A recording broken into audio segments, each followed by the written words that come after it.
दोस्तों, पूरे वर्ष में 24 एकादशी आती है, लेकिन जिस साल अधिक मास आता है, पुरुषोत्तम मास आता है, उस वर्ष 2 एकादशी अधिक हो जाती है। यानी कि कुल मिला के उस साल 26 एकादशी होती है। प्रत्येक माह में 2 बार एकादशी आती है। एक कृष्ण पक्ष में एकादशी आती है, तो वहीं दूसरी शुक्ल पक्ष में एकादशी आती है। दोनों ही एकादशियों का हमारे धर्म ग्रंथों, हमारे धर्म शास्त्रों में और पुराणों में भिन्न भिन्न महत्व बताए गए हैं। भगवान नारायण का सबसे अगर परम प्रिय व्रत यदि कोई है तो वो एकादशी का व्रत है। और एकादशी का व्रत करने से मनुष्य के कई जन्मों के पाप नष्ट हो जाते हैं। जो मनुष्य एकादशी का व्रत करता है उसके जन्म जन्मांतर के पाप नष्ट हो जाते हैं तथा पुण्यों का उदय होता है। इस बार श्रावण माह के शुक्ल पक्ष की जो एकादशी है, जिसे पुत्रदा एकादशी यानी कि पवित्रता एकादशी के नाम से भी जाना जाता है, इस बार पुत्रदा एकादशी का महापर्व 8 अगस्त 2022 दिन सोमवार के दिन है। और इस दिन भगवान भोलेनाथ का दिन सोमवार भी है, तो दुर्लभ शुभ संयोग बन रहे हैं। और सभी भक्तजन, माताएं बहनें, चाहे वो वैष्णव परंपरा को मानते हों या स्मार्त परंपरा को मानते हैं, उन सभी को 8 अगस्त 2022 सोमवार के दिन ही एकादशी का व्रत करना चाहिए। इस बार खास बात यह है कि श्रावण सोमवार के दिन पुत्रदा एकादशी का महापर्व आ रहा है। श्रावण सोमवार भगवान भोलेनाथ का परम प्रिय दिन होता है और एकादशी तिथि भगवान नारायण की परम तिथि होती है। तो इस संयोग को एक प्रकार से हरि और हर के मिलन का पर्व माना जाएगा। हरि यानी कि नारायण का परम प्रिय व्रत एकादशी का व्रत है। हर यानी कि भगवान महादेव का परम प्रिय दिन श्रावण का सोमवार है। तो ऐसा दुर्लभ सब संयोग इस बार पुत्रदा एकादशी, पवित्रदा एकादशी के दिन निर्मित हो रहे हैं। एकादशी तिथि का आरंभ 7 अगस्त 2022 रविवार की रात्रि 11:50 से हो जाएगी, जो कि 8 अगस्त 2022 सोमवार की रात्रि 9 बजे एकादशी तिथि समाप्त हो जाएगी। और जो भक्तजन, माताएं बहनें 8 अगस्त 2022 सोमवार के दिन एकादशी का व्रत करेंगी, उनको अगले दिन यानी कि 9 अगस्त 2022 मंगलवार के दिन एकादशी व्रत का पालना करना है, यानी व्रत खोल लेना है। चूँकि कई भक्तजन, माताएं बहनें श्रावण सोमवार का व्रत करते हैं, तो जो लोग 16 सोमवार व्रत करते हैं और एकादशी का व्रत भी करते हैं, ऐसे में उन सभी के मन में एक ही प्रश्न रहेगा कि श्रावण सोमवार का व्रत और एकादशी का व्रत किस प्रकार से किया जाए, या 16 सोमवार का व्रत और एकादशी का व्रत किस प्रकार से किया जाए। तो हम आपको आज बताएंगे कि श्रावण सोमवार के साथ आपको पवित्रता एकादशी, पुत्रदा एकादशी का व्रत किस प्रकार से रखना चाहिए, और साथ ही साथ दोनों व्रत को कैसे साथ में रखें और कौन सी गलती ना करें, क्योंकि दोनों का खास महत्व है। श्रावण सोमवार का भी खास महत्व है और पुत्रदा एकादशी का भी खास महत्व है। 10वीं तिथि से लेकर द्वादशी तक, यानी कि द्वादशी के कुछ महत्वपूर्ण नियमों का पालन करना चाहिए प्रत्येक भक्तों को। जो भक्तजन एकादशी का व्रत करते हैं उनको 10वीं तिथि के दिन से ही एक समय भोजन करना चाहिए तथा इस दिन पराये अन्न यानी कि दूसरे के घर का भोजन नहीं करना चाहिए। लहसुन, प्याज, मसूर की दाल का सेवन भोजन के रूप में बिल्कुल नहीं करना चाहिए। ब्रह्मचर्य का पालन करना चाहिए। ब्रह्म मुहूर्त में यानी कि आपको शैया को छोड़ देना चाहिए। नित्य कर्म से निवृत्त होकर के स्नान कर शुद्ध और पवित्र वस्त्र धारण करें।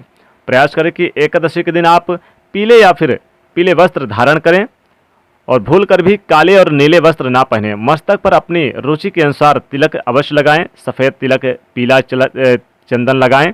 भगवान को भोग लगाएं, यानी कि आप इस दिन दूध से बनी हुई मिठाइयाँ भी भोग लगा सकते हैं। तुलसी दल जरूर भगवान नारायण को इस दिन भगवान विष्णु जी को चढ़ाएं, क्योंकि तुलसी का पूजा करना विशेष महत्व है। इस दिन एकादशी के दिन तुलसी की पूजा करें और तुलसी का दल भगवान विष्णु जी के मस्तक पर जरूर लगाएं। और एक चौकी की स्थापना करके, कलश की स्थापना करके भगवान नारायण, माता लक्ष्मी जी की विशेष पूजन अर्चना कर सकते हैं। या आपके घर में ठाकुर जी के बाल गोपाल जी हैं तो उनकी सेवा करें, पूजा करें। फिर आप लक्ष्मी नारायण भगवान का आप नित्य यानी कि पूजन अर्चन जैसे करते हैं उसी प्रकार से करें। तो एकादशी के दिन उनको विशेष पूजन अर्चन उनका करें और उनको विशेष रूप से श्रृंगार धारण करवाएं। जैसे कि एकादशी के दिन आप पीले वस्त्र, पीले फल, पीले फूल जरूर चढ़ाएं भगवान नारायण को। और फल मिठाइयों का प्रभु को एकादशी के दिन यानी कि भोग लगाएं। एकादशी करने वाले भक्तों को हाथ में जल, तुलसी पत्र और अक्षत के स्थान पर जव अथवा तिल रख लेना चाहिए और व्रत का संकल्प धारण करना चाहिए। एकादशी के दिन दाढ़ी, कटिंग, शेविंग बिल्कुल भी नहीं करवाना चाहिए। नाखून नहीं काटना चाहिए, इस बात का विशेष रूप से ध्यान रखें। झूठ कपट नहीं बोलना चाहिए, किसी के प्रति यानी कि गलत भावना नहीं आनी चाहिए और गाली गलौज तो बिल्कुल भी नहीं आनी चाहिए और साथ ही साथ सकारात्मक दृष्टि से सोच होनी चाहिए। एकादशी और श्रावण सोमवार दोनों ही चूंकि एक साथ हैं इस बार, तो इस दिन माताओं और बहनों को बाल नहीं धोना चाहिए। इस दिन श्रावण को सोमवार भी है, इसलिए आपको इस दिन बेलपत्र बिल्कुल नहीं तोड़ना चाहिए। एक दिन पहले ही बेलपत्र तोड़ करके रख लेना चाहिए। भगवान भोलेनाथ को बेलपत्र बहुत प्रिय है, तो श्रावण सोमवार के दिन बेलपत्र तोड़ना वर्जित माना गया है। इस दिन झूठ नहीं बोलना चाहिए, क्रोध नहीं करना चाहिए। घर आए हुए याचक, भिखारी अथवा जरूरतमंद व्यक्तियों को कुछ न कुछ दान पुण्य अवश्य ही करना चाहिए। यदि और श्रावण सोमवार का पूजन अर्चन करते हैं तो आप प्रसन्न कर सकते हैं, तो आप फल का भोग लगाकर और इस दिन फल का भोग लगाइए। भगवान जैसे भोलेनाथ को जो आप फल का भोग लगाएंगे और भगवान विष्णु जी को जो फल का भोग लगाएंगे उसे आप ग्रहण कर सकते हैं, क्योंकि इस दिन पुत्रदा एकादशी भी है, इसलिए अन्न का सेवन आपको बिल्कुल नहीं करना है। तो जो माताएं बहनें इस दिन व्रत रखेंगी श्रावण सोमवार का और साथ ही पुत्रदा एकादशी का, तो चूंकि एकादशी के दिन अन्न ग्रहण नहीं किया जाता और श्रावण सोमवार के दिन जो लोग एक समय भोजन करते हैं उन्हें यही सलाह दी जाती है कि वो जब व्रत करेंगे तो फल वगैरह जो भोग लगाएंगे भगवान भोलेनाथ को, भगवान विष्णु जी को, उसी फल का सेवन आप कर लें, ग्रहण कर लें, तो एकादशी का व्रत भी पूरा हो जाएगा और श्रावण सोमवार का व्रत भी पूरा हो जाएगा।